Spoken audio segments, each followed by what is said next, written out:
السلام علیکم دوستو، ایک اور ویڈیو کے ساتھ آپ کا بھائی آپ کی خدمت میں حاضر ہے۔ دوستو میں ہوں عامر جلال اور آپ دیکھ رہے ہیں عامر جلال خان یوٹیوب چینل۔ دوستو آج ہم سیکنڈ نبی کے بارے میں پڑھیں گے قصص القرآن کے بک سے۔ دوستو میں آپ کو دکھا دیتا ہوں۔ دوستو آپ دیکھ سکتے ہیں یہ قصص القرآن بک ہے اور اس میں آج ہم اگلے پیغمبر کی بات کریں گے۔ تو دوستو چلیے بک سے میں آپ کو پڑھ کے بتاتا ہوں۔ دوستو آج ہم حضرت نوح علیہ السلام کے بارے میں پڑھیں گے۔ حضرت نوح علیہ السلام پہلے رسول ہیں۔ حضرت آدم علیہ السلام کے بعد یہ پہلے نبی ہیں جن کو رسالت سے نوازا گیا۔ دوستو آج میں آپ کو رسالت کا مطلب بتا دیتا ہوں تاکہ آپ کو سمجھنے میں آسانی ہو۔ جس انسان پر خدا کی وحی نازل ہوتی ہے وہ نبی ہے، اور جس کو جدید شریعت بھی عطا کی گئی ہو وہ رسول ہے۔ صحیح مسلم باب شفاعت میں حضرت ابو ہریرہ رضی اللہ تعالیٰ عنہ سے ایک طویل روایت ہے جس کی تشریح یہ ہے کہ اے نوح تو زمین پر سب سے پہلا رسول بنایا گیا۔ نسب نامہ حضرت نوح علیہ السلام کا نسب نامہ۔ علم انساب کے ماہرین نے حضرت نوح علیہ السلام کا نسب نامہ اس طرح بیان کیا ہے: نوح بن لامک بن مدوشالے بن اخنوخ یا خنوح بن یارود بن محلول بن قینان بن انوش بن شیش علیہ السلام اور بن آدم علیہ السلام۔ اگرچہ مورخین اور تورات سفر تکوین نے اسی کو صحیح مانا ہے لیکن ہم کو اس کی صحت میں شک و تردد ہے، بلکہ یقین کے ساتھ کہا جا سکتا ہے کہ حضرت آدم علیہ السلام اور حضرت نوح علیہ السلام کے درمیان ان بیان کردہ سلسلوں سے زیادہ سلسلے ہیں۔ تورات میں خلق آدم علیہ السلام اور ولادت حضرت نوح علیہ السلام نیز وفات آدم علیہ السلام اور ولادت نوح علیہ السلام کی درمیانی مدت کا جو تذکرہ ہے اس کو بھی نقل کر دینا مناسب سمجھتے ہیں۔ البتہ یہ بات پیش نظر رہے کہ تورات کے عبرانی، سامی اور یونان زبان کے نسخوں میں بہت زیادہ اختلاف ہے، اور اس مبحث پر علامہ شیخ رحمۃ اللہ علیہ ہندی ضلع مظفر نگر کی مشہور کتاب اظہار حق قابل مطالعہ ہے۔ بہرحال تورات سے منقول نقشہ حسب ذیل ہے۔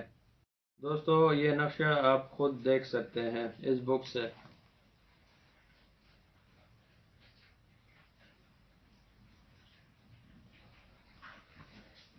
تو دوستو اب آگے چلتے ہیں کہ آپ اگر ان دونوں نقشوں کے درمیان حسابی مطابقت کرنا چاہیں تو کامیاب نہ ہو سکیں گے، اس لیے کہ سطور بالا سے یہ حقیقت واضح ہو چکی ہے کہ یہ سب تخمین و ظن پر مبنی ہے، اور اسی وجہ سے اس مسئلے میں تورات کے مختلف نسخوں میں بھی کافی اختلاف و انتشار پایا جاتا ہے۔ قرآن عزیز میں حضرت نوح علیہ السلام کا تذکرہ۔ قرآن عزیز کے معجز نما نظم کلام کی یہ سنت ہے کہ وہ تاریخی واقعات میں سے کسی واقعے کو بیان کرتا ہے تو اپنے مقصد اور تذکیر کے پیش نظر واقعے کی انہی جزیات کو نقل کرتا ہے جو مقصد کے لیے ضروری ہیں، اور اجمال و تفصیل اور تکرار واقعہ میں بھی صرف ایک ہی مقصد اس کے سامنے ہوتا ہے، اور وہ یہی موعظت اور عبرت کا مقصد ہے۔ چنانچہ اسی اسلوب بیان کے مطابق قرآن عزیز نے حضرت نوح علیہ السلام کے واقعے کا اجمالی اور تفصیلی ذکر 43 جگہ کیا ہے، جس کا ثبوت مذکور ذیل جدول سے ہوتا ہے: سورہ آل عمران کی آیت نمبر 23، سورہ نساء کی آیت نمبر 163، سورہ انعام کی آیت نمبر 84، سورۃ اعراف کی آیت نمبر 59 اور 69، سورہ توبہ کی آیت نمبر 59 اور 69، سورہ یونس کی آیت نمبر 81، سورہ ہود علیہ السلام کی آیت نمبر 25، 32، 36، 42، 45، 46، 48 اور 59، سورہ ابراہیم میں آیت نمبر 9، سورہ اسراء میں آیت نمبر 3 اور 17، سورہ مریم میں آیت نمبر 58، سورہ انبیاء میں آیت نمبر 76، سورہ حج میں آیت نمبر 42، سورہ مومنون میں آیت نمبر 32، سورہ فرقان میں آیت نمبر 37، سورہ شعراء میں آیت نمبر 5، 1، 106 اور 114، سورہ عنکبوت میں آیت نمبر 14، سورہ احزاب میں آیت نمبر 70، سورہ صافات میں آیت نمبر 75 اور 79، سورہ صاد میں آیت نمبر 12، سورہ غافر میں آیت نمبر 5 اور 31، سورہ شعراء میں آیت نمبر 13، سورہ قاف میں آیت نمبر 12، سورہ زاریات میں آیت نمبر 46، سورہ نجم میں آیت نمبر 52، سورہ قمر میں آیت نمبر 9، سورہ حدید میں آیت نمبر 36، سورہ تحریم میں آیت نمبر 10 اور سورہ نوح میں آیت نمبر 1، 21 اور 36۔ لیکن اس واقعے کی اہم تفصیلات صرف سورہ اعراف، سورہ ہود، سورہ مومنون، سورہ شعراء، سورہ قمر اور سورہ نوح ہی میں بیان ہوئی ہے۔ ان سے حضرت نوح علیہ السلام اور ان کے قوم کے متعلق جس قسم کی تاریخ بنتی ہے وہی ہمارا موضوع بیان ہے۔ قوم نوح علیہ السلام۔ حضرت نوح علیہ السلام کی بعثت سے پہلے تمام قوم خدا کی توحید اور صحیح مذہبی روشنی سے یکسر ناآشنا ہو چکی تھی اور حقیقی خدا کی جگہ خود ساختہ بتوں نے لے لی تھی۔ غیر اللہ کی پرستش اور اصنام پرستی ان کا شعار تھا، دعوت و تبلیغ اور قوم کی نافرمانی۔ آخر سنت اللہ کے مطابق ان کی رشد و ہدایت کے لیے بھی انہی میں سے ایک ہادی اور خدا کے سچے رسول حضرت نوح علیہ السلام کو مبعوث کیا گیا۔ حضرت نوح علیہ السلام نے اپنی قوم کو راہ حق کی طرف پکارا اور سچے مذہب کی دعوت دی، لیکن قوم نے نہ مانا اور نفرت و حقارت کے ساتھ انکار پر اصرار کیا۔ امرا اور اتسا قوم نے ان کی تکذیب و تحقیر کا کوئی پہلو نہ چھوڑا اور ان کے پیروں نے انہی کی تقلید و پیروی کے ثبوت میں ہر قسم کی تذلیل اور توہین کے طریقوں کو حضرت نوح علیہ السلام پر آزمایا۔ انہوں نے اس بات پر تعجب کا اظہار کیا کہ جس کو نہ ہم پر دولت اور ثروت میں برتری حاصل ہے اور نہ وہ انسانیت کے رتبے سے بلند فرشتہ ہیکل، اس کو کیا حق ہے کہ وہ ہمارا پیشوا بنے اور ہم اس کے احکام کی تعمیل کریں۔ وہ غریب اور کمزور افراد قوم کو جب حضرت نوح علیہ السلام کا تابع اور پیرو دیکھتے تو مغرورانہ انداز میں حقارت سے کہتے، ہم ان کی طرح نہیں ہیں کہ تیرے تابع فرمان بن جائیں اور تجھ کو اپنا مقتدیان مان لیں۔ وہ سمجھتے ہیں کہ یہ کمزور اور پست لوگ نوح علیہ السلام کے اندھے مقلد ہیں، نہ یہ دی رائے ہے کہ ہماری طرح اپنی جانچی پرکھی رائے سے کام لیتے اور نہ ذی شعور کی حقیقت حال کو سمجھ لیتے۔ اگر وہ حضرت نوح علیہ السلام کی بات کی طرف کبھی توجہ بھی دیتے تو ان سے اصرار کرتے کہ پہلے اس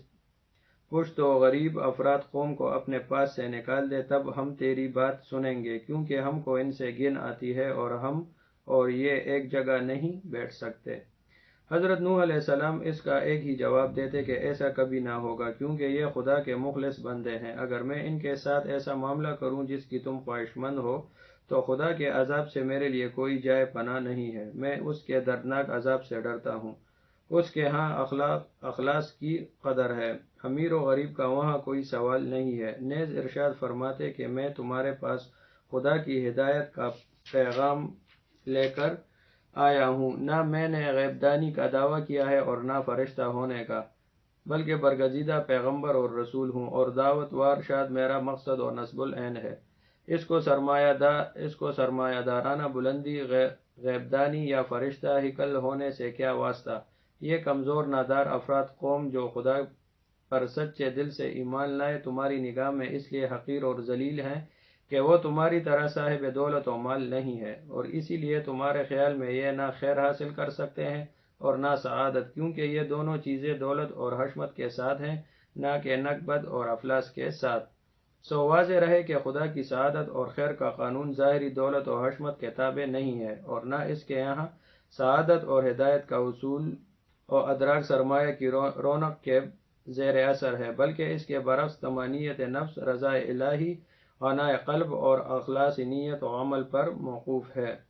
حضرت نوح علیہ السلام نے یہ بھی بارہا تنبیہ کی کہ مجھ کو اپنی اس ابلاغ دعوت وار ارسال ہدایت میں نہ تو تمہارے مال کی خواہش ہے اور نہ جائے منصب کی۔ میں اجرت کا طلبگار نہیں ہوں۔ اس خدمت کا حقیقی اجر و ثواب تو اللہ تعالیٰ ہی کے ہاتھ میں ہے اور وہی بہترین قدردان ہے۔ غرض سورہ ہود حق و تبلیغ کے ان تمام مکالموں، مناظروں اور پیغامات حق کے انہی ارشادات عالیہ کا ایک غیر فانی ذخیرہ ہے۔ ترجمہ: اس پر قوم کے ان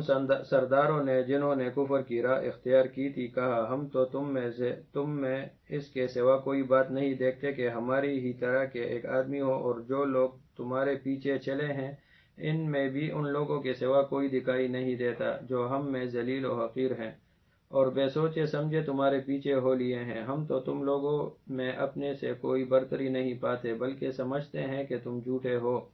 نوح علیہ السلام نے کہا، اے میری قوم کے لوگوں، تم نے اس بات پر بھی غور کیا کہ اگر میں اپنے پروردگار کی طرف سے ایک دلیل روشن پر ہوں اور اس نے اپنے حضور سے ایک رحمت بھی مجھے بخش دی ہو، یعنی راہ حق دکھا دی ہو، مگر وہ تمہیں دکھائی نہ دے، تو میں اس کے سوا کیا کر سکتا ہوں؟ جو کر رہا ہوں کیا ہم جبراً تمہیں راہ دکھائی دے حالانکہ تم اس سے بیزار ہو؟ لوگوں، یہ جو کچھ میں کر رہا ہوں تو اس پر مال و دولت کا تم سے طلب نہیں۔ میری خدمت کی مزدوری جو کچھ ہے صرف اللہ پر ہے، اور یہ بھی سمجھ لو کہ جو لوگ ایمان لائے وہ تمہاری نظروں میں کتنے ہی ذلیل ہوں، مگر میں ایسا کرنے والا نہیں کہ اپنے پاس سے انہیں ہنکار دوں۔ انہیں بھی اپنے پروردگار سے ایک دن ملنا ہے اور وہ ہم سب کے اعمال کا حساب لینے والا ہے، لیکن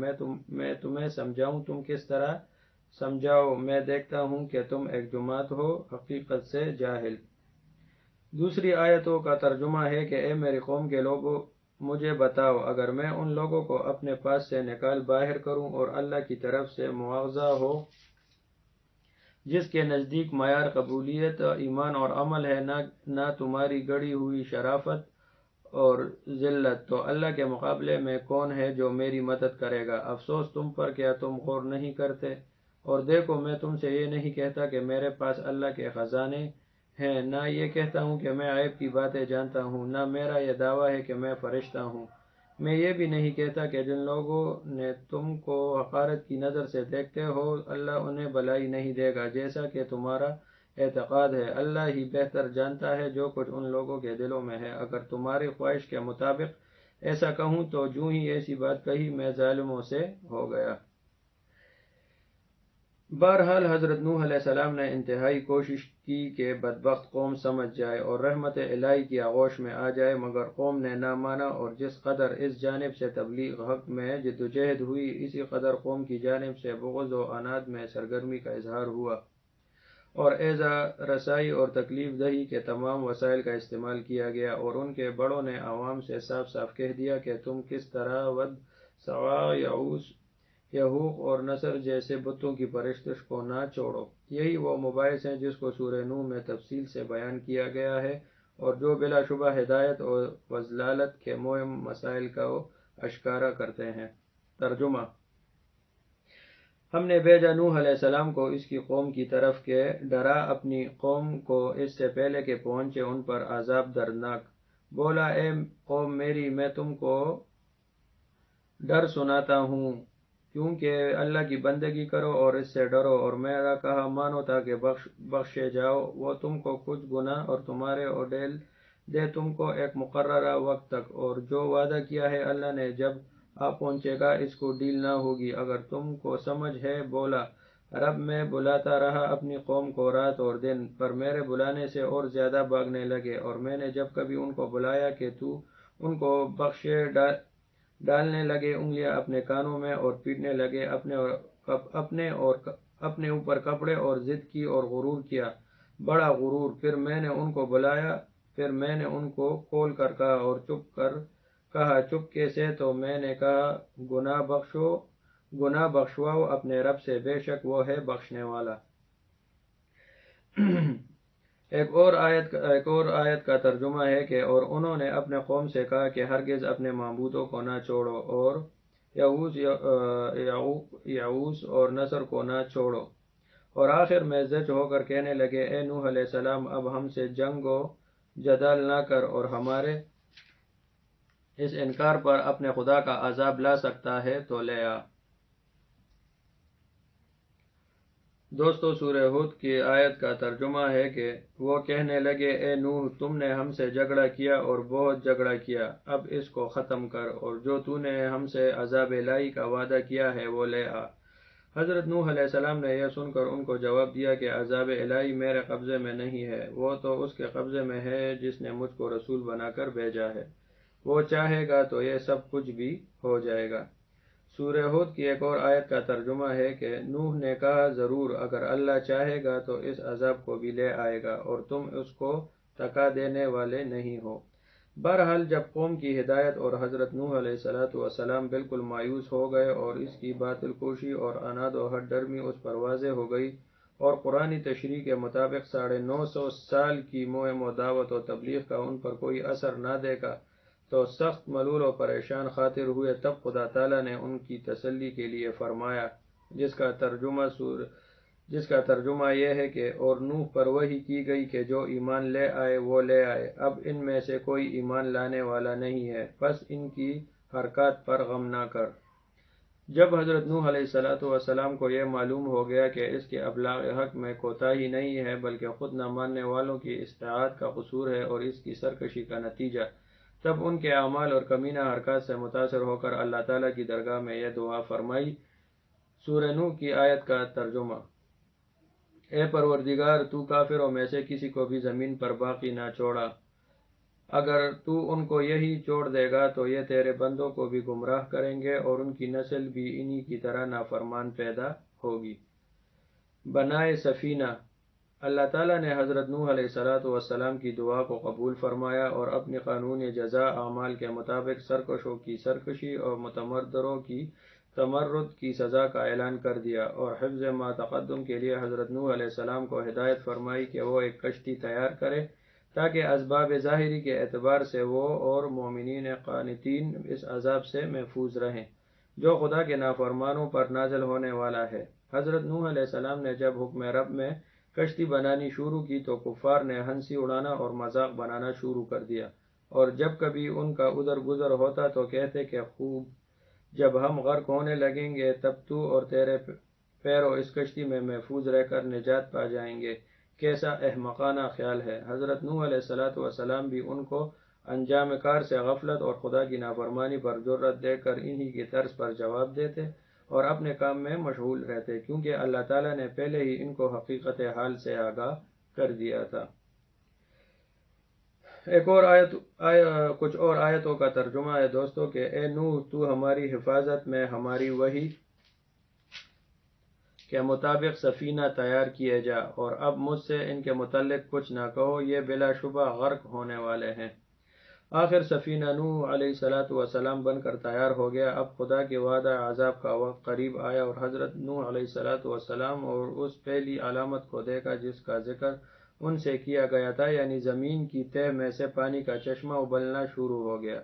تب وحی الہی نے ان کو حکم سنایا کہ کشتی میں اپنے خاندان کو بیٹھنے کا حکم دو اور تمام جانداروں میں سے ایک ایک کا جوڑا بھی کشتی میں پناہ گیر ہو، اور وہ مختصر جماعت تقریباً 40 نفر بھی جو تم پر ایمان لا چکی ہیں کشتی میں سوار ہو جائے۔ جب وحی الہی کی تعمیل ہو گئی تو اب آسمان کو حکم ہوا کہ پانی برسانا شروع ہو، اور زمین کے چشموں کو امر کیا گیا کہ وہ پوری طرح ابل پڑیں۔ خدا کے حکم سے جب یہ سب کچھ ہوتا رہا تو کشتی بھی ان کی حفاظت میں پانی پر ایک مدت تک محفوظ تیرتی رہی تاکہ تمام منکرین اور معاجزین غرق آب ہو گئے اور خدا تعالیٰ کے قانون جزائے اعمال کے مطابق اپنے کیفر کردار کو پہنچ گئے۔ فسر نوح: اس مقام پر ایک مسئلہ خاص طور پر قابل توجہ ہے، وہ یہ کہ حضرت نوح علیہ السلام نے طوفانی عذاب کے وقت خدا تعالیٰ سے اپنے بیٹے کی نجات کے متعلق سفارش کی اور خدا تعالیٰ ان کو اس سفارش سے روک دیا۔ اس مسئلے کی اہمیت قرآن عزیز کی حسب ذیل آیت سے پیدا ہوتی ہے۔ سورہ ہود کی آیتوں کا ترجمہ یہ ہے: اور نوح نے اپنے رب کو پکارا اور کہا، اے پروردگار، میرا بیٹا میرے اہل میں سے ہی ہے اور تیرا وعدہ سچا ہے اور تو بہترین حاکموں میں سے ہے۔ اللہ تعالیٰ نے کہا، اے نوح، یہ تیرے اہل میں سے نہیں ہے، بد کردار ہے، پس تجھ کو ایسا سوال نہ کرنا چاہیے جس کے بارے میں تجھ کو علم نہ ہو۔ میں بلا شبہ تجھ کو نصیحت کرتا ہوں کہ تو نادانوں میں سے نہ بن۔ نوح نے کہا، اے رب، میں بلا تردد اس بارے میں کہ جس کے متعلق مجھے علم نہ ہو تجھ سے سوال کروں تیری پناہ چاہتا ہوں، اور اگر تو نے معاف نہ کیا اور رحم نہ کیا تو میں نقصان اٹھانے والوں میں سے ہوں گا۔ نوح نے کہہ دیا، اے نوح، ہماری جانب سے تو اور تیرے ہمراہی ہماری سلامتی اور برکتوں کے ساتھ زمین پر اترو۔ ان آیات سے معلوم ہوتا ہے کہ حضرت نوح علیہ السلام نے خدا کا وعدہ تھا کہ وہ ان کے اہل کو نجات دے گا، اس لیے حضرت نوح علیہ السلام نے اپنے بیٹے کنعان کے لیے دعا مانگی، جس پر رب العالمین کی جانب سے عطاب ہوا کہ تم کو جس شے کا علم نہ ہو اس کے متعلق اس طرح سے سوال کرنے کا حق نہیں ہے۔ اس پر حضرت نوح علیہ السلام نے اپنی غلطی کا اعتراف کیا اور خدا تعالیٰ سے مغفرت اور رحمت طلب کی، اور اس کی جانب سے بھی خواہش کے مطابق جواب ملا۔ تو اب غور طلب بات یہ ہے کہ حضرت نوح علیہ السلام کا سوال کس وعدے پر مبنی تھا، اور آیا وہ وعدہ پورا ہوا یا نہیں، اور حضرت نوح علیہ السلام کو اس وعدے کے سمجھنے میں کس قسم کی غلط فہمی ہوئی، اور اللہ تعالیٰ کی تنبیہ پر انہوں نے کس طرح اصل حقیقت کو سمجھ لیا۔ اس سوال کے جواب میں حسب ذیل آیت قابل توجہ ہے۔ سورہ ہود کی آیت کا ترجمہ۔ تاہنکہ جب ہمارا حکم و عذاب آ پہنچا اور تنور سے پانی ابل پڑا تو ہم نے نوح سے کہا کہ ہر جاندار میں سے ایک ایک جوڑا کشتی میں اٹھا لو، اور اس کے علاوہ جس پر خدا کا فرمان ناحق ہو چکا ہے اپنے اہل کو بھی، اور جو تجھ پر ایمان لائے ہیں ان کو بھی، اور وہ بہت توڑے ہیں۔ اس آیت میں یہ بتایا گیا ہے کہ حضرت نوح علیہ السلام سے حق تعالیٰ نے یہ فرمایا تھا کہ تم اپنی ان کشتی میں جو اہل نجات کے لیے تیار کی گئی ہے اپنے اہل کو بٹھاؤ، لیکن تمہارا پورا کنبہ نجات یافتہ نہیں ہے، بلکہ بعض ایسے بھی ہیں جن پر خدا کے عذاب کا فیصلہ ہو چکا ہے۔ چونکہ حضرت نوح علیہ السلام اپنی بیوی کے سابقہ کافرانہ عقائد اور اعمال کے بنا پر اس بات سے مایوس ہو چکے تھے کہ خدائے برحق پر ایمان لائے اور توحید کی آواز پر لبیک کہے، اس لیے اس استثناء کا مقصد صرف اسی کو سمجھنے اور بیٹے کی محبت میں یہ خیال کرتے ہوئے کہ یہ نوعمر ہے، شاید کشتی میں مومنین کی صحبت سے فائدہ اٹھا کر ایمان لے آئے اور کافروں کی مجالس کے اثرات کو محو کر دے۔ خدا تعالیٰ کے ارشاد وحلق سے فائدہ اٹھاتے ہوئے انہوں نے درگاہ الہی میں کنعان کی نجات کی دعا کی، مگر اللہ تعالیٰ کو اپنے جلیل القدر پیغمبر کا یہ قیاس پسند نہ آیا اور ان کو تنبیہ کی جو ہستی خدا کی وحی سے ہر وقت مستفیض ہوتی رہتی ہو، اس کو جذب محبت قدری میں اس قدر سرشار نہ ہونا چاہیے کہ وحی الہی کا انتظار کیے بغیر خود ہی قیاس آرائی کر کے انجام تک کا فیصلہ کر بیٹھے۔ حالانکہ وعدہ نجات صرف مومنین کے لیے مخصوص ہے اور کنعان کافروں کے ساتھ کافر ہی رہے گا۔ بلا شبہ تمہارا اس قسم کا سوال منصب رسالت و نبوت کے شایان شان نہیں ہے۔ گویا حضرت نوح علیہ السلام سے خدا تعالیٰ کا یہ خطاب دراصل عتاب نہیں تھا، بلکہ مشاہدہ حقیقت کے لیے ایک پکار تھی، جس کو انہوں نے سنا اور اپنی بصیرت و ابدیت کے اعتراف کے ساتھ ساتھ مغفرت کے طلب ہوئے اور خدا کی سلامتی اور برکت حاصل کر کے شاد کام اور بامراد بنے۔ پس یہ سوال نہ معیشت کا سوال تھا اور نہ عصمت انبیاء کے منافی، اس لیے عتاب الہی نے اس کو نادانی سے تعبیر کیا، نہ کہ گناہ اور نافرمانی سے۔ بہرحال حضرت نوح علیہ السلام کے سامنے یہ حقیقت اشکارا ہو گئی کہ وعدہ نجات کا نسل و خاندان سے نہیں ہے بلکہ ایمان باللہ سے ہے۔ اس لیے انہوں نے اپنا رخ بدل کر کنعان کو مخاطب کیا اور اپنا منصب دعوت ادا کرتے ہوئے چاہا کہ وہ بھی مومن بن کر نجات الہی سے بہرہ ہو، مگر اس بدبخت نے جواب دیا۔ سورہ ہود کی ایک آیت کا ترجمہ ہے دوستوں کہ کہا، میں بہت جلد کسی پہاڑ کی پناہ لیتا ہوں کہ وہ مجھ کو اور قابی سے بچا لے گا۔ حضرت نوح علیہ السلام نے یہ سن کر فرمایا۔ سورہ ہود کی آیت کا ترجمہ ہے کہ آج کوئی خدا کے حکم سے بچانے والا نہیں ہے، صرف وہی بچے گا جس پر خدا کا رحم ہو جائے۔ اس درمیان میں ان دونوں کے درمیان موج حائل ہو گئی اور وہ غرق ہونے والوں میں سے ایک ہو گیا۔ کوہ جودی۔ غرض جب حکم الہی سے عذاب ختم ہوا تو سفینہ نوح جودی پر جا کر ٹھہر گیا۔ سورہ ہود کی آیت کا ترجمہ ہے کہ اور حکم پورا ہوا اور کشتی جودی پر جا ٹھہری اور اعلان کر دیا گیا کہ قوم ظالمین کے لیے ہلاکت ہے۔ تورات میں جودی کو ارارات کے پہاڑ میں سے بتایا گیا ہے۔ ارارات در حقیقت جزیرے کا نام ہے، یعنی اس علاقے کا نام جو فرات اور دجلہ کے درمیان دیار بکر سے بغداد تک مسلسل چلا گیا ہے۔ پانی آہستہ آہستہ خشک ہونا شروع ہو گیا اور ساکنان کشتی نے دوسری بار امن و سلامتی کے ساتھ خدا کی سرزمین پر قدم رکھا۔ اسی بنا پر حضرت نوح علیہ السلام کا لقب ابو البشر ثانی یعنی آدم ثانی یعنی انسانوں کا دوسرا باپ مشہور ہوا، اور غالباً اسی اعتبار سے حدیث میں ان کو اول الرسول کہا گیا۔ اگرچہ یہاں پہنچ کر واقعے کی تفصیلات ختم ہو جاتی ہیں، تاہم اس اہم واقعے میں جو علمی اور تاریخی سوالات پیدا ہوتے ہیں یا پیدا کیے گئے ہیں وہ بھی قابل ذکر و مذاکرہ ہیں جو ترتیب دار درج ذیل ہیں۔ نمبر 1، طوفان نوح عام تھا یا خاص؟ کیا طوفان نوح تمام کرۂ ارض پر آیا تھا یا کسی خاص خطہ پر؟ اس کے متعلق علماء قدیم و جدید میں ہمیشہ سے دو رائے رہی ہیں۔ علماء اسلام میں سے ایک جماعت علماء یہود و نصارہ اور بعض ماہرین علوم فلکیات، طبقات الارض اور تاریخ طبیعیات کی یہ رائے ہے کہ یہ طوفان تمام کرۂ ارض پر نہیں آیا تھا بلکہ صرف اسی خطے میں محدود تھا جہاں حضرت نوح علیہ السلام کی قوم آباد تھی، اور یہ علاقہ مساحت کے اعتبار سے 1,40,000 کلومیٹر مربع ہوتا ہے۔ ان کے نزدیک طوفان نوح کے خاص ہونے کی وجہ یہ ہے کہ اگر یہ طوفان عام تھا تو اس کے آثار کرۂ ارضی کے مختلف گوشوں اور پہاڑوں کی چوٹیوں پر ملنے چاہیے تھے، حالانکہ ایسا نہیں ہے۔ نیز اس زمانے میں انسانی آبادی بہت ہی محدود تھی اور وہی خطہ تھا جہاں حضرت نوح علیہ السلام اور اس کی قوم آباد تھی۔ ابھی حضرت آدم علیہ السلام کی اولاد کا سلسلہ اس سے زیادہ وسیع نہ ہوا تھا جو کہ اس علاقے میں آباد تھا، لہٰذا وہی مستحق عذاب تھے اور انہی پر طوفان کا یہ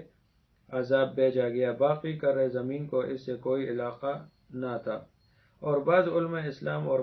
ماہرین طبقات الارض اور علماء طبیعیات کے نزدیک یہ طوفان تمام کرۂ ارضی پر حاوی تھا،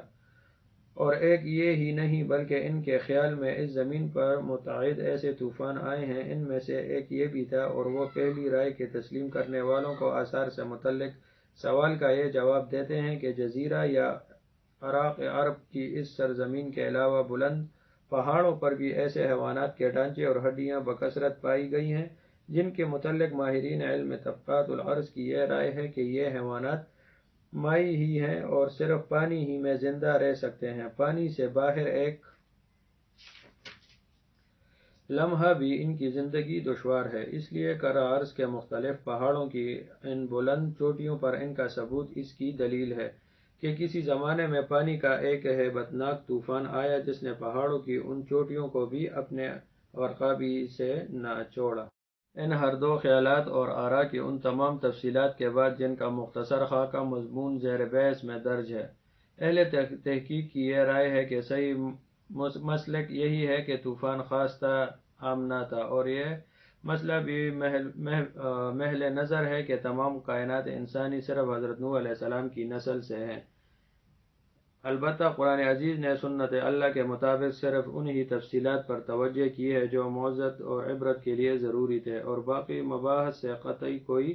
تعرض نہیں کیا اور ان کو انسانی علوم کی ترقی کے حوالے کر دیا۔ وہ تو صرف یہ بتانا چاہتا ہے کہ تاریخ کا یہ واقعہ اہل عقل و شعور کو فراموش نہ کرنا چاہیے کہ آج سے ہزاروں سال قبل ایک قوم نے خدا کی نافرمانی پر اصرار کیا اور اس کے بھیجے ہوئے ہادی حضرت نوح علیہ السلام کے رشد و ہدایت کے پیغام کو جھٹلایا، ٹکرایا اور قبول کرنے سے انکار کر دیا، تو خدا تعالیٰ نے اپنی قدرت کا مظاہرہ کیا اور ایسے سرکشوں اور متمردوں کو طوفان بادبارہ میں غرق کر کے تباہ و برباد کر دیا، اور اسی حالت میں حضرت نوح علیہ السلام اور مختصر سی ایماندار جماعت کو محفوظ رکھ کر نجات دی۔ فصل نوح علیہ السلام کی نسبی بحث۔ بعض علماء نے حضرت نوح علیہ السلام کے اس بیٹے کے متعلق یہ کہا ہے کہ یہ حقیقی بیٹا نہ تھا، اور پھر اس بارے میں دو جدا جدا دعوے کیے۔ ایک جماعت کہتی ہے کہ وہ ربیب تھا، یعنی حضرت نوح علیہ السلام کی بیوی کے پہلے شوہر کا لڑکا تھا، جو حضرت نوح علیہ السلام سے نکاح کے بعد ان کی آغوش میں پلا بڑھا، اور دوسری جماعت حضرت نوح علیہ السلام کی اس کافرہ بیوی پر خیانت عصمت کا الزام لگاتی ہے۔ ان علماء کو غیر مستند اور دراز ثواب تعبیروں کی ضرورت اس لیے پیش آئی ہے کہ ان کے خیال میں پیغمبر کا بیٹا کافر ہو یہ بہت متعبد اور عجیب بات ہے، مگر تعجب ہے کہ وہ اس نص قرآنی کو کیوں فراموش کر جاتے ہیں کہ حضرت ابراہیم علیہ السلام کے باپ آزر بت تراش و بت پرست کافر تھے۔ پس اگر ایک جلیل القدر پیغمبر کے باپ کے کفر سے رسول خدا کی جلالت اور عظمت اور منصب رسالت و نبوت میں مطلق فرق نہیں آتا، تو پھر عظیم المرتبت رسول و نبی کے بیٹے کے کفر سے اس پیغمبر کی عظمت اور جلالت قدر میں کیا نقص آ سکتا ہے؟ بلکہ ایک حقیقت ہے، نگاہ اور حقیقت شناس کے نزدیک تو یہ رب العالمین اور خالق کائنات کی قدرت کاملہ کا مظہرتم ہے کہ وہ بنجر زمین میں گلاب اگا دیتا اور گلاب کے مہکتے ہوئے پھولوں کے ساتھ خار پیدا کر دیتا ہے۔ پس جب کہ قرآن عزیز نے یہ تشریح کی ہے کہ کنعان حضرت نوح علیہ السلام کا بیٹا تھا تو بلا وجہ اس رقیق اور بے سند تعویلات کی کیا حاجت؟ ایک اخلاقی مسئلہ۔ اس مقام پر اگرچہ علامہ عبد الوہاب نجار نے قرآن عزیز کی تشریح ہی کو تسلیم کیا ہے، تاہم ان کے نزدیک حضرت نوح علیہ السلام کی بیوی بصراحت قرآن اگر کافر ہو سکتی ہیں تو اس پر خیانت عصمت کا الزام عائد کرنا بھی کوئی ناواجب بات نہیں ہے، مگر مجھ کو ان جیسے تمام مقامات میں ان بزرگوں سے ہمیشہ اختلاف رہتا ہے، اور میں ورطہ حیرت و تعجب میں پڑتا ہوں کہ ان علماء کے پیش نظر نبی رسول کے معاملے میں ان تمام نزاکتوں کا لحاظ کیوں نہیں جو اخلاق، معاشرت اور تہذیب و تمدن کی زندگی سے وابستہ ہے۔ مثلاً اسی مقام کو لیجئے کہ صاحب قصص الانبیاء اور بعض دوسرے علماء کہتے ہیں کہ حضرت نوح علیہ السلام کی بیوی جب کافر ہو سکتی ہے تو خائن عظمت کیوں نہیں ہو سکتی، اس لیے کہ دوسرا عمل پہلے سے کم درجہ رکھتا ہے۔ جواب یہ ہے کہ اس کو تسلیم کر لینے کے باوجود کہ کفر زنا سے بہت زیادہ برا اور قبیح عمل ہے، مجھے اس سے سخت اختلاف ہے کہ کسی پیغمبر نبی کی بیوی ان کے حوالہ عقد میں رہتے ہوئے خائن عصمت ہو اور نبی رسول صلی اللہ علیہ وسلم اس حرکت سے غافل رہے، اس لیے کہ اگر کسی نیک اور صالح انسان کی بیوی شوہر سے چھپ کر اس قسم کی بدعملی میں مبتلا ہو جائے تو یہ ممکن ہے کیونکہ وہ ناواقف رہ سکتا ہے، اور جب تک اس کے علم میں یہ بدعملی نہ آئے اس کی ثقافت اور تقوی پر کوئی حرف نہیں آتا۔ بلکہ ایک نبی اور رسول کا معاملہ اس سے جدا ہے، اس کے پاس صبح و شام خدا برتر کی وحی آتی ہے اور وہ خدا برتر کی ہم کلامی سے مشرف ہوتا ہے۔ پھر یہ کیسے ممکن ہے کہ نبی کے گھر میں ایک فحشہ و زانیہ اس کی رفیق حیات بھی رہے اور خدا کی وحی اس سے قطعی خاموش ہو؟ خدا کے برگزیدہ پیغمبر جب اصلاح و ہدایت کے لیے بھیجے جاتے ہیں تو ظاہری اور باطنی ہر قسم کے عیوب سے معصوم اور پاک رکھے جاتے ہیں تاکہ کوئی ایک شخص بھی ان کے حسب و نسب اور اخلاق و معاشرت پر نکتہ چینی نہ کر سکے۔ لہذا یہ کیسے جائز ہو سکتا ہے کہ وہی الہی اور رب اکبر کی ہم کلامی کے مدعی کے گھر میں بد اخلاقی کا جریمہ مستقل ہو رہا ہو اور اس کو بے خبر اور غافل چھوڑ دیا جائے؟ ہمارے سامنے حضرت عائشہ صدیقہ رضی اللہ تعالی عنہ کا واقعہ دلیل راہ ہے۔ انہوئی کو کوئی کرنے والا اور بے پر کی آڑ سے والوں نے کیا کچھ نہیں کیا۔ نبی اکرم صلی اللہ علیہ وآلہ وسلم نے سمع مبارک نے بھی سنا، چند روز بدبخت و خوش نجست بننے والوں کے لیے آزمائش کے بھی ملے، مگر آخر کار وہی الہی نے معاملے کو اس طرح صاف کر دیا کہ دودھ کا دودھ اور پانی کا پانی ہو کر رہ گیا۔ یہ ہو سکتا ہے کہ نعوذ باللہ پیغمبر اور نبی کی بیوی زنا سرزد ہو جائے کیونکہ وہ نبی کی طرح معصوم نہیں ہے، لیکن یہ محال اور ناممکن ہے کہ اس ارتکاب کے بعد وہ نبی کی بیوی رہے اور وہی الہی نبی اور پیغمبر کو اس بد اخلاقی سے غافل رکھے۔ کفر بلا شبہ سب سے بڑا جریمہ اور گناہ ہے، لیکن وہ معاشرتی اور اخلاقی بول چال میں بد اخلاقی اور فحش نہیں ہے، بلکہ ایک عقیدہ ہے جو عقیدہ بد کہلانے کا مستحق ہے۔ اس لیے بعض اسلامی مسائل کی بنا پر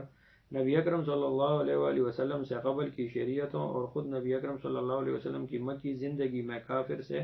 مناحقت کو ممنوع قرار نہیں دیا گیا، البتہ مدنی زندگی کے دور میں قرآن عزیز کے نفس و مشرک و مسلم کے درمیان رشتہ مناکحت کو ہمیشہ کے لیے ممنوع قرار دے دیا، لیکن زنا کس حال اور کس وقت میں بھی جائز نہیں رکھا گیا۔ پس اس معاملے میں کفر و زنا کے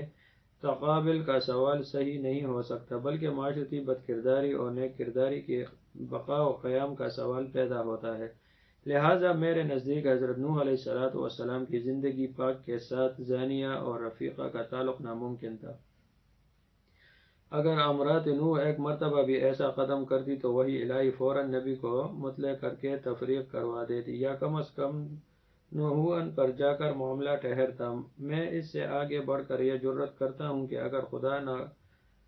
کردہ کسی روایت میں بھی اس قسم کے معاملات کا اشارہ پایا جاتا ہے تو بھی ہمارا فرض تھا کہ ان کی صحیح توجہ تلاش کر کے اصل حقیقت کو سامنے لاتے۔ نہ قرآن عزیز اس کے متعلق کچھ کہتا ہے اور نہ صحیح اور ضعیف روایات میں سے کوئی روایت حدیث و سیرت اس کا ذکر کرتی ہے، تو پھر خواہ مخواہ اس قسم کی دور دراز تاویلات سے عوام متوسین اور منافقین اور مخالفین کے دل و دماغ پر غلط نقوش نقش کرنے سے بجز مضرت اور نقصان کے اور کیا حاصل ہے؟ بہرحال صحیح یہی ہے کہ کنعان حضرت نوح علیہ السلام کا بیٹا تھا، مگر اس پر حضرت نوح علیہ السلام کی ہدایت اور رشد کی جگہ اپنی کافر والدہ کی آغوش تربیت اور خاندان و قوم کے ماحول سے برا اثر ڈالا، اور وہ نبی کا بیٹا ہونے کے باوجود کافر ہی رہا۔ نبی و پیغمبر کا کام فقط رشد و ہدایت کا پیغام پہنچانا ہے، اولاد، بیوی، خاندان، قبیلہ اور قوم پر اس کو زبردستی عائد کرنا اور اس کے قلوب کو پلٹ دینا نہیں ہے۔ سورہ قاف کی ایک آیت کا ترجمہ ہے کہ تو ان کافروں پر مسلط نہیں کیا گیا اور تو ان کو قبول حق کے لیے مجبور نہیں کر سکتا۔ ارباب تاریخ نے حضرت نوح علیہ السلام کے اس بیٹے کا نام کنعان بتایا ہے۔ یہ تورات کی روایت کے مطابق ہے۔ قرآن عزیز اس کے نام کی صراحت سے ساکت ہے، جو نفس واقعہ کے لیے غیر ضروری تھا۔ چند ضمنی مسائل۔ نمبر 1، طوفان نوح علیہ السلام خاص قصے زمین سے وابستہ رہا ہو یا تمام کرۂ زمین سے، مذاہب عالم کی تاریخ اور عالم آثار الارض میں یہ قطعی ثابت ہو چکا ہے کہ یہ واقعہ تاریخی حیثیت رکھتا ہے اور اس کی حقیقت سے انکار نہیں کیا جا سکتا۔ چنانچہ تورات کے علاوہ قدیم ہندو و مذہب کی کتابوں میں بھی اس کا تذکرہ موجود ہے، اور اگرچہ قرآن عزیز نے بیان کیے ہوئے سادہ اور صاف واقعات کے مقابلے میں ان میں کچھ اختلاف پایا جاتا ہے، تاہم نفس واقعہ کے اظہار میں یہ سب منطبق نظر آتے ہیں۔ مولانا سید ابو نصر احمد حسین بھوپالی نے اپنی کتاب تاریخ الادب الہندی میں تفصیل کے ساتھ اس واقعے کو نقل کیا ہے، جس کا عنوان ہے برہمانا و بانیشا۔ اس میں حضرت نوح علیہ السلام کو مانو کہا گیا ہے، جس کے معنی خدا کا بیٹا یا نسل انسانی کا جد اعلیٰ بتائے جاتے ہیں۔ نمبر 2، قرآن عزیز نے صراحت کی ہے کہ حضرت نوح علیہ السلام نے اپنی قوم میں 950 سال دعوت و تبلیغ کا فرض انجام دیا۔ سورہ عنکبوت کی ایک آیت کا ترجمہ ہے، اور بلا شبہ ہم نے نوح کو اس کی قوم کی جانب رسول بنا کر بھیجا، پس وہ رہا ان میں 50 کم 1000 سال۔ یہ عمر موجودہ عمر طبقی کے اعتبار سے باایجاد عقل معلوم ہوتی ہے، لیکن محال اور ناممکن نہیں ہے، اس لیے کہ کائنات کی ابتدا میں ہموم و افکار و امراض کی یہ فراوانی نہیں تھی جو چند ہزار برسوں میں انسانی تمدن کے مصنوعی سامانوں نے پیدا کر دی ہے، اور تاریخ قدیم میں یہ اقرار کرتی ہے کہ چند ہزار سال قبل کی عمر طبی کا تناسب موجودہ تناسب سے بہت زیادہ تھا۔ نیز حضرت نوح علیہ السلام کی عمر طبی کا معاملہ اسی قسم کی منتشنیات میں سے ہے جو انبیاء علیہ السلام کی تاریخ میں موہبت الہی اور آیت اللہ کی فہرست میں شمار ہوتی ہے، اور جن کی حکمت اور غایت کا معاملہ خود خدا تعالیٰ کے سپرد ہے۔ قرآن عزیز نے کسی نبی اور پیغمبر کی دعوت و تبلیغ کی مدت کا صراحت کے ساتھ اس طرح تذکرہ نہیں فرمایا جیسا کہ حضرت نوح علیہ السلام کے واقعے میں مذکور ہے، لہذا آج تقریباً 7000 سال قبل کی طویل عمر کے تاریخی شواہد کے اعتبار سے اگر اس کو صحیح تسلیم کیا جائے تو اس کی پوری گنجائش ہے، اور اگر تاریخ کی ان شہادتوں کو غیر متوقع مان کر انکار کر دیا جائے تب بھی اس واقعے کو مخصوص حالات کی زیر اثر ایک عطیہ الہی سمجھنا چاہیے، جو کہ ایک رسول اور پیغمبر کی دعوت و تبلیغ کی حکمتوں سے وابستہ ہے۔ حق اور صحیح مسلک یہی ہے کہ اس مدت کو گھٹانے کے لیے دور دراز کا تاویلات کی قطعی ضرورت نہیں۔ مشہور شاعر ابو العلا ماوردی اپنے چند اشعار میں یہ بیان کرتا ہے کہ قدیم زمانے میں یہ دستور تھا کہ لوگ سنہ عام سال بول کر شہر مہینہ مراد لیا کرتے تھے۔ اس قوم کے پیش نظر بعض مورخین کا یہ خیال ہے کہ حضرت نوح علیہ السلام کی تبلیغی خدمات کی عمر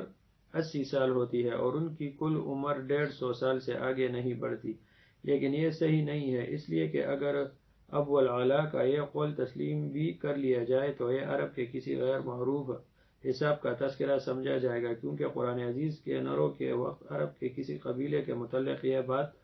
نہیں ہوتا کہ وہ سنہ یا عام بول کر شہر مہینہ مراد لیا کرتے تھے، لہذا قرآن عزیز کی بیان کردہ تعبیر پر اس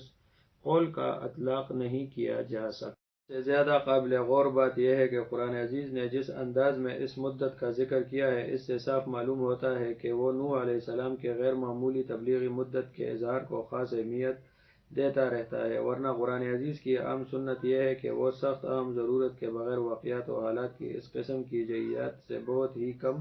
تعرض کرتا ہے۔ نمبر 3، بعض مفسرین نے اسرائیلیات تورات و یہود کی روایات سے نقل کیا ہے کہ اللہ تعالیٰ نے طوفان نوح علیہ السلام سے 40 سال قبل قوم نوح علیہ السلام کی عورتوں کو بانجھ کر دیا تھا کہ جدید نسل عالم وجود میں نہ آئے، مگر روایت گپ شپ سے زیادہ حیثیت نہیں رکھتی اور غالباً اسے اس لیے گڑھا گیا ہے کہ یہ اعتراض پیدا نہ ہو کہ طوفان نوح علیہ السلام کی صورت میں بچوں نے کیا قصور کیا تھا کہ وہ بھی لقمہ اجل ہو گئے۔ ان احتیاط پسند حضرات کو شاید یہ بات فراموش ہو گئی کہ اللہ تعالیٰ کا قانون جس کا نام سنت اللہ ہے اس بارے میں کیا ہے، ورنہ اس کو ایسی لایعنی روایات کے بیان کی ضرورت پیش نہ آتی جو اکثر یہود کے غلط افکار و عقائد کی مخلوق ہوتی ہے۔ کائنات حسد و بود میں عادت اللہ یہ جاری ہے کہ امراض، وبا، طوفان اور زلزلے جیسے امور جب بھی کسی سبب سے نمودار ہوتے ہیں، خواہ وہ عذاب کے لیے ہوں یا عام حالات زندگی کے اعتبار سے کسی خارجی سبب کے ذریعے سے ظاہر ہوئے ہوں، تو جس مقام پر وہ نازل ہوتے ہیں وہاں کی آبادی نیک و بد، دلی و شیطانی، زاہد و عابد و فاسق و فاجر کے مابین کوئی تمیز نہیں کرتے، بلکہ اسباب عادیہ کے زیر اثر مسببات کو وجود میں لانے کے لیے منجانب اللہ مامور ہیں، اور دینوی زندگی کے اعتبار سے ان کی لپیٹ میں ہر وہ انسان آ جاتا ہے جو کسی نہ کسی وجہ سے ان اسباب کا مسبب بن گیا ہو۔ البتہ عالم آخرت کے اعتبار سے یہ امتیاز نمایاں رہتا ہے کہ فاسق و فاجر اور خدا کے دشمن کے لیے یہ اسباب عذاب الہی بن جاتے ہیں، اور مطیع و فرمانبردار اور نیک کردار انسان کے لیے موجب سعادت اور درجات عالیہ کا مستوجب ہوتے ہیں۔ کیا ہماری نگاہیں روزمرہ یہ مشاہدہ نہیں کرتی کہ جب زلزلہ آتا ہے تو نیک اور بد دونوں پر یکساں اثر کرتا ہے؟ وبا پھیلتی ہے تو نیک کردار اور بد کردار دونوں ہی اس کی زرد میں آ جاتے ہیں، اور دونوں کے رشتہ حیات کے لیے وہ یکساں مہلک ثابت ہوتی ہے۔ البتہ یہ بات فراموش نہ کرنی چاہیے کہ جب کبھی اس قوم کا عذاب بنی اور نبی کی صحیح نافرمانی کی وجہ سے کسی قوم پر عذاب نازل ہوتا ہے تو پیغمبر کو بذریعہ وحی اس کی اطلاع دے دی جاتی ہے، اور یہ حکم ہو جاتا ہے کہ وہ اپنے پیروں کے جو اسلام کے دامن سے وابستہ ہو گئے عذاب کی اس بستی سے باہر چلا جائے، اور ببانگ دوہل یہ کہہ کر جائے کہ یا قوم اس کی لائے ہوئے احکام کے سامنے سر تسلیم خم کر دے، ورنہ خدا کے عذاب کو قبول کرے، اور اس طرح مومنین اس عذاب کی زرد سے محفوظ رہتے ہیں۔ بہرحال مفسرین نے جب احتیاط کی خاطر اسرائیلیات کی اس ذخیرہ سے مدد لینی چاہیے وہ قطعاً بے ضرورت ہے۔ پس طوفان نوح میں قوم نوح کے مرد اور عورت، بوڑھے جوان، بچے اور بچیاں سب ہی طوفان کی ہلاکت خیزی کا شکار ہوئے، اور دنیا کفر کا وہ حصہ سب ہی برباد کر دیا گیا۔ اب یہ معاملہ خدا کے سپرد ہے کہ جب عاقل و بالغ انسانوں کی نافرمانی کی تھی ان کے حق میں یہ دائمی اور سرمدی عذاب بنے، اور جو معصوم اور غیر عاقل تھے وہ آخرت کے عذاب سے مامون و محفوظ قرار پائے۔ نمبر 4، سفینہ نوح علیہ السلام طوفان کے بعد کس مقام پر ٹھہرا؟ تورات نے اس کا نام ارارت بتایا ہے۔ حضرت نوح علیہ السلام کی دعوت و تبلیغ اس سرزمین سے وابستہ تھی جو دجلہ اور فرات کے درمیان واقع ہے، اور یہ دونوں دریا ارمینیا کے پہاڑوں سے نکلے ہیں اور جدا جدا بہہ کر عراق کے حصے زیرین میں آ کر مل گئے ہیں، پھر خلیج فارس میں سمندر میں جا گرے ہیں۔ ارمینیا کے یہ پہاڑ ارارت کے علاقے میں واقع ہیں، اسی لیے تورات میں ان کو ارارت کا پہاڑ کہا گیا ہے، مگر قرآن عزیز نے اس پورے علاقے کی بجائے صرف اس خاص مقام کا تذکرہ کیا ہے جہاں کشتی جا کر ٹھہری تھی، یعنی جودی کا۔ تورات کے شارحین کا یہ خیال ہے اس سلسلے کوہ کا نام ہے جو ارارت اور جارجیا کے پہاڑوں سلسلہ کو باہم ملاتا ہے، اور وہ بھی یہ کہتے ہیں کہ سکندر اعظم کے زمانے کی یونانی تحریرات بھی اس کی تصدیق کرتی ہے، اور اس تاریخی واقعہ کا تو انکار نہیں کیا جا سکتا کہ 59ویں صدی مسیح تک اس جگہ ایک مبدع ہیریکل موجود تھا جو کشتی کا موت کہا جاتا ہے۔ نمبر 5، ایک مفسر نے حضرت نوح علیہ السلام کے بیٹے کنعان کی نجات نہ پانے کے متعلق لطیف اشارہ کیا ہے، جس کا حاصل یہ ہے کہ حضرت نوح علیہ السلام جلیل القدر پیغمبر اور مستجاب الدعوات تھے۔ انہوں نے دعا اور بددعا دونوں حالتوں میں خود اپنے بیٹے کو فراموش کر دیا، اور نتیجہ یہ نکلا کہ کافر بیٹے کی سرکشی پاداش عمل کی صورت میں نمودار ہوئی، اور وہ بھی ہالکین کے ساتھ غرق دریا ہو کر رہ گیا۔ حضرت نوح علیہ السلام نے جب وہ قوم کو راہ راست پر لانے سے عاجز آ گئے تھے، سب سے پہلے یہ دعا کی تھی۔ سورہ نوح کی آیتوں کا ترجمہ۔ اے پروردگار، تو اس زمین پر کسی بسنے والے کافر کو زندہ نہ چھوڑا، اس لیے کہ اگر تو ان کو زندہ چھوڑے گا تو یہ تیرے بندوں کو گمراہ کرتے رہیں گے اور ان کی اولاد کا سلسلہ بھی گمراہی اور کفر ہی پر قائم رہے گا۔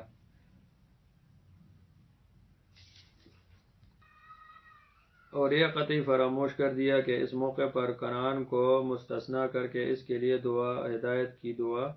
مانگنا چاہیے، یا شاید اس وقت تک ان کو بیٹے کے کفر کا علم ہی نہ تھا۔ دوسرے مرتبہ جناب باری میں یہ دعا کی۔ حضرت نوح علیہ السلام کی ایک آیت کا ترجمہ ہے کہ اے پروردگار، مجھ کو، میرے ماں باپ کو بخش دے اور اس شخص کو بھی بخشش سے نواز جو مومن ہو کر میرے گھر میں داخل ہوا، اور مومنین و مومنات کو بھی بخش دے۔ اس موقع پر بھی انہوں نے کنعان کا استثناء نہیں کیا اور یا ان کے مومن ہو کر گھر میں داخل ہونے کی دعا نہیں فرمائی۔ تیسری مرتبہ پھر یہ دعا فرمائی جس کا ترجمہ یہ ہے، اور ظالموں کے لیے ہلاکت کے سوا کچھ اضافہ نہ کر۔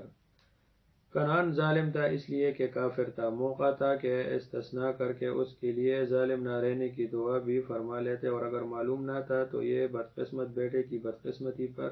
ازلی مہر تھی جو ثبت ہو کر رہی۔ پس جب وقت قبولیت دعا آ پہنچا اور کنعان کی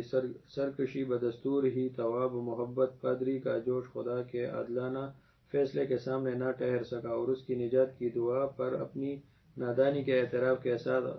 غذر خواہی کرنی پڑی، اور بامی ہمہ جلالت قدر خدا کے سامنے اپنی بندگی کے اظہار ہی کو بہتر سمجھ کر عبد کامل ہونے کا ثبوت پیش فرمایا، اور درگاہ الہی سے شرف مغفرت اور قبولیت الہی اور قربت الہی کو حاصل کیا۔ اہم نتائج۔ نمبر 1، ہر ایک انسان اپنے کردار اور عمل کا خود ہی جواب دہ ہے، اس لیے باپ کی بزرگی بیٹے کی نافرمانی کا مداوع اور علاج نہیں بن سکتی، اور نہ بیٹے کی سعادت باپ کی سرکشی کا بدل ہو سکتی ہے۔ حضرت نوح علیہ السلام کی نبوت اور پیغمبری کنعان کے کفر کی پاداش کے آڑے نہ آ سکی، اور حضرت ابراہیم علیہ السلام کے پیغمبرانہ جلالت قدر شرک آزر کے لیے نجات کا باعث نہ ہو سکی۔ ایک آیت کا ترجمہ ہے کہ ہر شخص اپنے اپنے ڈنگ پر کام کرتا ہے۔ نمبر 2، بری صحبت زہریلا حل سے بھی زیادہ قاتل ہے، اور اس کا ثمر و نتیجہ ذلت و خسران اور تباہی کے علاوہ کچھ نہیں ہے۔ انسان کے لیے جس طرح نیکی ضروری شے ہے، اس سے زیادہ صحبت نیکاں ضروری ہے، اور جس طرح بدی سے بچنا اس کی زندگی کا نمایاں امتیاز ہے، اس سے کہیں زیادہ بروں کی صحبت سے خود کو بچانا ضروری ہے۔ نمبر 3، خدا تعالیٰ پر صحیح اعتماد اور بھروسے کے ساتھ ظاہری اسباب کا استعمال توکل کے منافی نہیں ہے، بلکہ توکل علی اللہ کے لیے صحیح طریقہ کار ہے۔ تبھی تو طوفان نوح سے بچنے کے لیے کشتی نوح ضروری ٹھہری۔ نمبر 4، انبیاء علیہ السلام سے پیغمبر خدا اور معصوم ہونے کے باوجود بتقاضائے بشریت و لرزش ہو سکتی ہے، مگر وہ اس پر قائم نہیں رہتے، بلکہ من جانب اللہ ان کو تنبیہ کر دی جاتی ہے اور اس سے ہٹا لیا جاتا ہے۔ حضرت آدم علیہ السلام اور حضرت نوح علیہ السلام کے واقعات ان کے لیے شاہد عدل ہیں، نیز وہ عالم الغیب بھی نہیں ہوتے، جیسا کہ اس واقعے میں فَلَا تَسْأَلْ مَا لَيْسَ لَكَ بِهِ عِلْمٌ فَلَا تَسْأَلْنَا مَا لَيْسَ لَكَ بِهِ عِلْمٌ سے واضح ہے۔ نمبر 5، اگرچہ پاداش عمل کا خدائی قانون کائنات کے ہر گوشے میں اپنا کام کر رہا ہے، لیکن یہ ضروری نہیں ہے کہ ہر جرم اور ہر طاعت کی سزا یا جزا اسی عالم میں مل جائے، کیونکہ یہ کائنات عمل کی گشت زار ہے، اور پاداش کردار کے لیے معاد اور عالم آخرت کو مخصوص کیا گیا ہے۔ تاہم ظلم اور غرور، ان دو بدعملیوں کی سزا کسی نہ کسی نظر سے یہاں دنیا میں بھی ضرور ملتی ہے۔ امام ابو حنیفہ رحمۃ اللہ علیہ فرماتے ہیں کہ ظالم اور متکبر اپنی موت سے قبل ہی اپنے ظلم و کبر کی کچھ نہ کچھ سزا ضرور پاتا اور ذلت اور نامرادی کا منہ دیکھتا ہے۔ چنانچہ خدا کے سچے پیغمبروں سے الجھنے والی قوموں اور تاریخ کے ظلم و مغرور ہستیوں کی عبرتناک ہلاکت اور بربادی کی داستانیں اس دعوے کی بہترین دلیل ہیں۔ دوستو، اسی کے ساتھ ہمارا آج کا یہ واقعہ ختم ہوتا ہے۔ امید ہے دوستو حضرت آدم علیہ السلام کے واقعے کی طرح آپ اس واقعے کو بھی پسند کریں گے، اور دوستو آخر میں بس اتنا ہی چاہوں گا کہ ہماری ویڈیو کو لائک کریں، اپنے دوستوں کے ساتھ شیئر کریں اور ہمارے اس چینل عامر جلال خان کو سبسکرائب کریں اور ساتھ میں بیل آئیکن پر کلک کر کے آل کے آپشن پر کلک کریں۔ تو دوستوں ملتے ہیں آپ سے نیکسٹ ویڈیو میں، تب تک کے لیے اپنا ڈھیر سارا خیال رکھیے۔ السلام علیکم ورحمۃ اللہ وبرکاتہ۔